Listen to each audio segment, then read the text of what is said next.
when the sun in the sky on December the 21st goes through the constellation Crux, the Southern Cross, it's crucified. December the 21st, it's the shortest day of the year. December the 22nd, 23rd, and 24th, the sun sits for 3 days and 3 nights in the bowels of the earth. It's called the winter solstice. On December the 25th, by the trajectory of the earth, the sun is born. Yes, it's Christmas Day, but it has nothing to do with that. That's why you celebrate the birth of Christ on Christmas Day. Because the ancient quote-unquote pagans said, hey, the sun is born on December the 25th. It's always been that way since the beginning of time. It has to be, because by the trajectory of the earth, at the end of the winter solstice, the sun begins to rise. December the 25th is when that happens. Okay? When it comes up to the spring equinox, the sun enters into the constellation Aries. And then in the northern hemisphere, it sits at the right hand, or it sits at the eastern sky. It moves to the right side, and summer comes.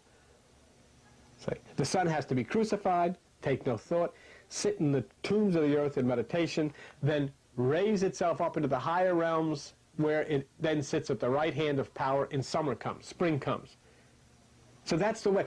The same law that operates in the cosmos outside operates on this cosmos inside. So when you practice this, you're doing the same thing. You're lifting the energy from the solar plexus, which is the place of the sun in your abdomen, to the pineal gland of the brain, where it then opens up the right hemisphere of the brain, and then summer comes to your life. Everything that was dead bursts forth into life. All new things. You begin to understand things. You begin to understand what God is, what you are, what the universe is all about. And the things that I'm talking to you about today, it's a beautiful thing. It's no fear, it's no guilt, there's no hells or demons or devils or any of that junk that people have made up to control other people. They don't exist. They never did exist. The only devils that exist are the thoughts that are in our mind, and that's enough devil, isn't it?